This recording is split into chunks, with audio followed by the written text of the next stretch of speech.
Welcome back to Welsh Miniature Board Gamer, and today I'm going to explain why I think This Is Not a Test by Joseph Maguire is probably the best skirmish miniature game ever. So what is it? This is not a test. First of all, it's a 28mm 4x4 miniature agnostic game. So it's 28mm, but you can play it with other scales. If you wanted to scale it down, it would be very easy to do. It's played on a 4x4 table or a 3x3. I personally play it on a 3x3 table, and it plays brilliantly. So it doesn't take too much room on, to get out and play.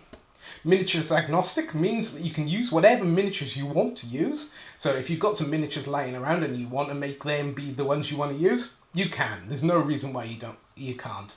And you don't have to fork out a load of money to buy specific miniatures to play this game. That's not to say that there aren't miniatures for this game. There are. He has released his own brand of miniatures or whatever, and it's on his website, World's End Publishing.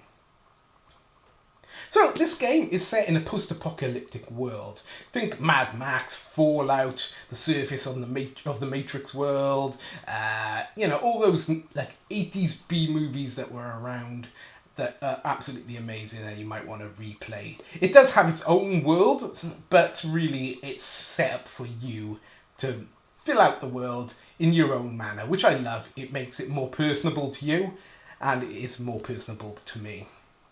So it's a skirmish game, meaning that it's maximum your allowed miniatures are 20, but generally speaking, you're not going to get to 20 miniatures until your warband is really experienced. You're going to have to really play some in order to get that many. Generally speaking, you're going to need, say, between 4 and 8 miniatures, depending on your warband. The preservers are probably the most expensive, and then the mutants or the raiders are probably the cheapest. Therefore, you'll have more miniatures for the cheaper and less for the more expensive.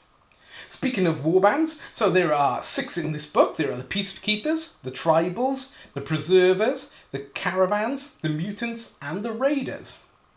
So in this, you would work out your team. So you would pick a leader for your specific warband which you've chosen. So say if you picked a Preserver, you'd have to pick their leader to lead them. Then you'd have elites, which are like their lieutenants or captains, so they are tougher than the others, but they cost more than the general rank and file.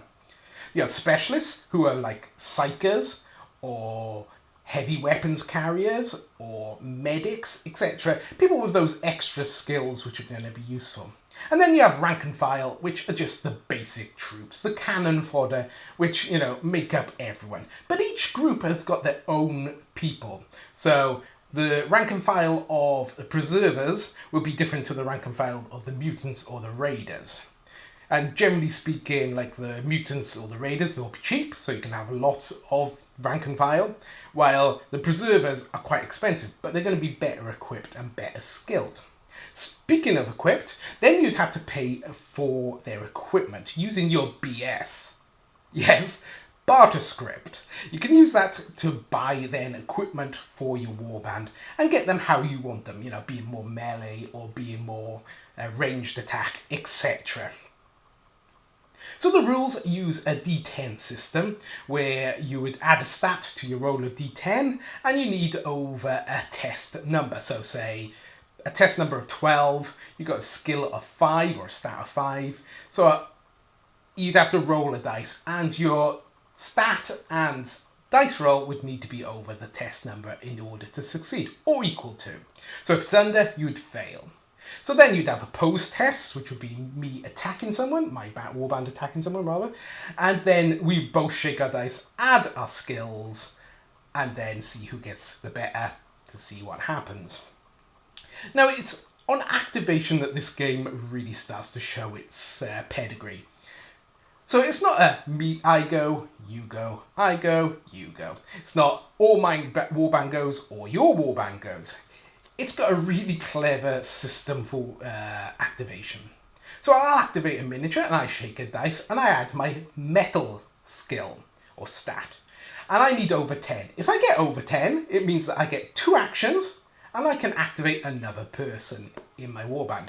So that person will roll a dice, add his metal, add to my dice roll, and it has to be over 10. If it's over 10, I get 2 actions and I can activate another person. But if I failed it, say I rolled a 3 and my metal is 5, that'd be 8. So I fail it. I only get 1 action I can do, and after he's finished that action, it goes over to my opponent to play. So you need to keep your eye on what's happening in this game. You can't really zone out or walk off while the other player is playing, because you don't know when it's going to be handed over to you. You can't like just wander off, come back and think, oh yeah, that's what he did. I know. You're always involved. You're always, engaged in the game. And I really like that. That's a really clever thing that he has done in this game. Joseph is a really good writer, and the book is very well written and easy to follow the rules are. Also in the book are some nice illustrations, and although it's quite a thick book with a whopping, let me have a look, 170 pages, a whopping 170 pages, it's not hard to grasp. Most of these rules are like a large section of it is for campaign, for missions, for the animals, for your war bands. It's all broken down into sections, so it might seem like a lot of pages, 170, but it's actually not too bad, and it's easy to digest. The rules are straightforward and understandable. So in the basic book, you get 5 missions, and these can range from just go over there and obliterate your opponent, to get this off the board, to escort this or protect this. All of these missions can be quite individual, and they're not all the same. Like some games where you'll play one game and you feel like all the games are the same. This is really different, especially when you add stuff like hazards of the waste and creatures of the waste. So randomly, you can have a hazard turn up, say a rip wind or an emberquake, which can have people just running around trying to keep themselves alive from these things and forgetting completely about trying to kill each other. Or you can have, say, a Trog King turn up and just completely devastate everyone, and everybody's like, let's just try and kill this thing. Or you could have something like a little annoying mud crab who just, refuses to die. And I've had those games where I should be just killing this thing at first strike, and I'm stuck there for 5 turns trying to kill a mud crab. And it can be really annoying. But that's what makes a game, and that's what makes this really interesting and different each time you play it. Now, single games are fun, but it's in the campaign again where this game really shines. So you have your usual after a battle, you see who's been injured, like it is in most games, and in this you can get such inventive or fun injuries as bum leg and bent elbow, which will give you minuses or whatever to movement, attack, shooting, etc. The usual sort of thing. Or you could be just killed outright. Experience is gained each game, by doing certain things and surviving certain games. Most games last 8 turns, so yeah, your person might gain something. So you might have a rank and file, which is, just cannon fodder to you, but after one game, he could end up with experience and make him like your go-to man to get things done, just by him leveling up and getting bonuses to certain things. Now, rank and file, they can be upgraded if they get the right roll to become elites themselves. So they can actually become tougher and stronger. And that's really good. So, your Joe Blogs can become, 4 or whatever. You can start running around rampaging. After all that said, you get to do the scavenge part. Scavenge the wastes. Now, this is a brilliant idea, and it's a game within a game. Kind of harkens back to Warhammer Quest, kind of. Where in between the game, you've got like little adventures kind of going on. But this takes it to a whole new level, and it's really fun. It's very meta, a game within a game. So you pick 4 people, and they can go and scavenge the waste. So you get a deck of normal playing cards, and you flip over a card for each of the people. Now the numbers you times by 3, and that's how much BS they've managed to escape with or find while searching the wastes. But it's when you draw a picture card or a face card that things start really happening. That person now has gone on an adventure. So something could be like they find a dead preserver in the wastes, and they find that he has a laser gun attached to his power armor.